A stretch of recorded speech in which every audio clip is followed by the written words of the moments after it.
Welcome, everybody. Chapter 6 is called Jacob, Father of the Israelites.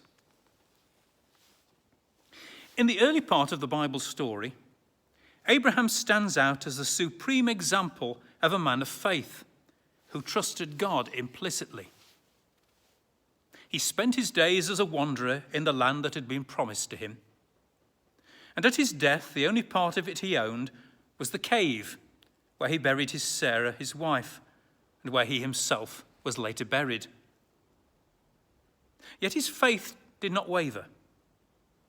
And when we add to that his warm-hearted plea that the Lord should spare the corrupt cities of Sodom and Gomorrah, if there should be even 10 good men found in them, we can see why in the New Testament he's acclaimed as the friend of God.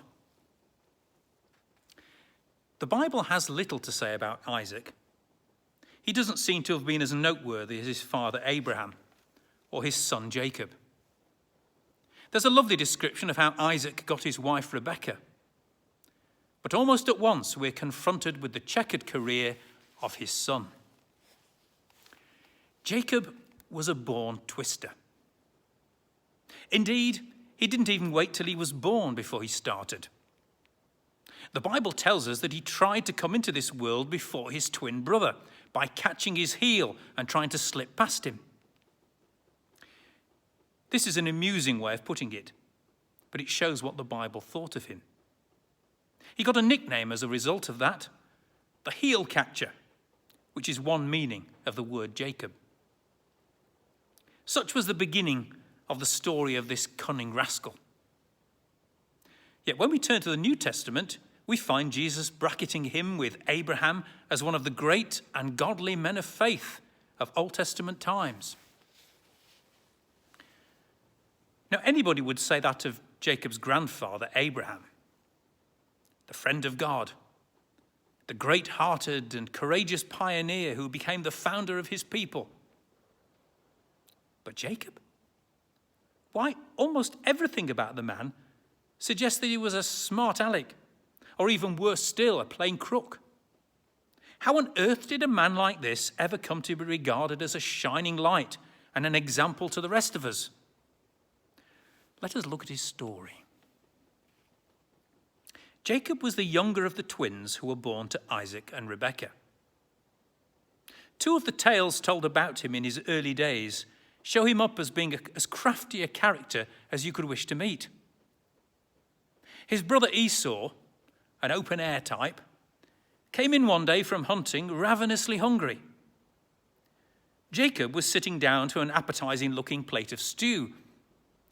Esau asked for some, but Jacob, with his eyes always on the main chance, traded the stew for the right of inheritance which belonged to the eldest son. At that moment, Esau couldn't have cared less about his future prospects. All he knew was that he was famished. So the deal was made.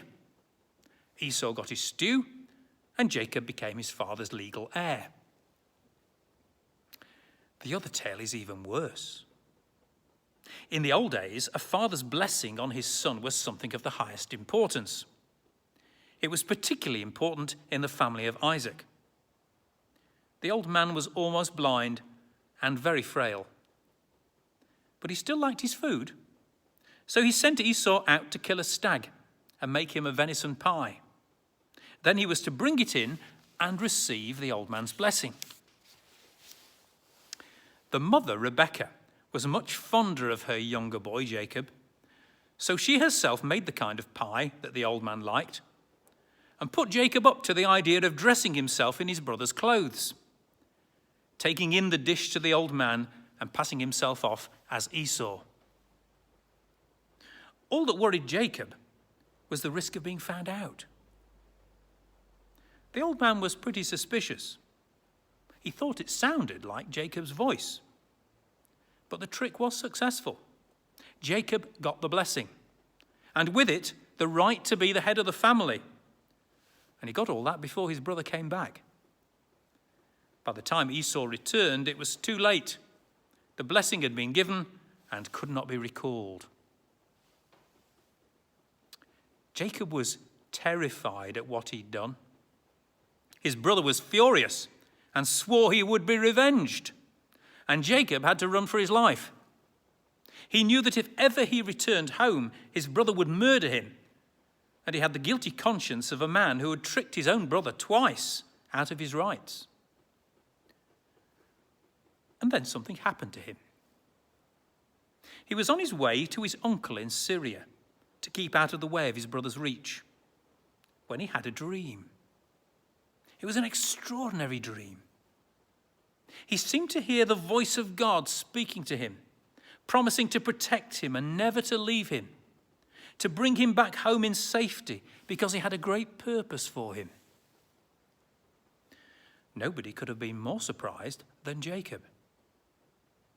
But little did he know what lay ahead. God certainly did not leave him, but it was not in the way Jacob expected or wanted. He got to Syria, to his uncle's farm, and he found his uncle as big a crook as himself.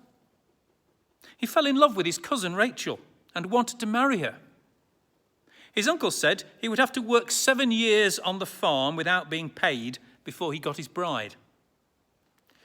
Then, when his 7 years were up, his uncle said he couldn't have her. The elder sister, Leah, had to be married first. The uncle had accidentally forgotten to mention that this was an old Syrian custom. So he said, anyway. Poor Jacob had to work for nothing for another 7 years in order to get his Rachel. Uncle Laban had been too clever even for Jacob. At last, after another 6 years' grueling grind on the farm, he'd made enough to keep his family, and he wanted to go back home. There was no future for him in Syria. As he crossed the frontier of his own country, he heard that his brother was coming to meet him with a crowd of supporters. Now, he didn't know whether this meant a friendly welcome or the finish of life's journey. Was this how it would end for him? He saw to the safety of his family, and then for a whole night he wrestled with his guilty conscience. These 20 years of slavery had been his penance. He'd paid the price for his trickery with the sweat of his body and the misery of his soul. But now he wouldn't go back to his own country, whatever the future held, without having it out with God. He must be sure that God had forgiven him so that he could be at peace with himself. Prosperity had come at last, but not peace of mind. So that night at Jabbok, he knew all the agony of a tormented soul. He lived his past life again and hated himself for what he'd done. He saw himself as the cheat and rogue that he had been. He admitted it before God and asked God to forgive him.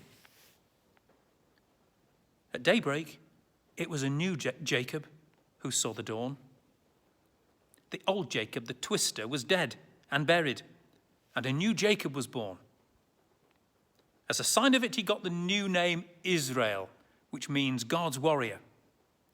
And he became the father of the people whose story is told in the whole of the Old Testament. In the event, he found that his brother Esau was there to welcome him and not to kill him, that he too had forgiven the past. Jacob tried to atone for his old treachery by giving him half of all that he had. The rest of the story of Jacob is really part of the story of his favourite son, Joseph. He had certainly no easy time for the remainder of his days, and in the end he died in a foreign land. But he left a memory as one of the great figures in the Bible. Well, what does all this add up to? Surely this. The Bible is saying to us in the story of Jacob that some people are what we might call naturally good, like Abraham, and some, like Jacob, are what we might call naturally bad. But God can use bad types for his purpose for the other qualities that are in them. Jacob, for all his craft and his cunning, had in him, under the surface, the stuff that saints are made of. He'd been a schemer and a twister, but behind it all was this tremendous fixed purpose, by hook or by crook, to be his father's heir, to carry on where his father had left off, to shoulder responsibilities which his brother shirked, because he knew at the back of his mind that this was what he had to do. He felt he was earmarked for God's service. But he had to be shown that he was going the wrong way about it. So because God knew him better than he knew himself, he made him into a different man. He laid his hand on him in his dream at Bethel, tested his patience and determination in the long 20 years, and at last brought him to the point where he was ready to turn his back on the past, humble himself before his Maker, acknowledge his faults, and face the future as a new man, ready to do the job that God had destined him for. He didn't become a saint overnight. He had a long way to go. But in that momentous night at Jabbok, Jacob the twister became Jacob the fighter for God.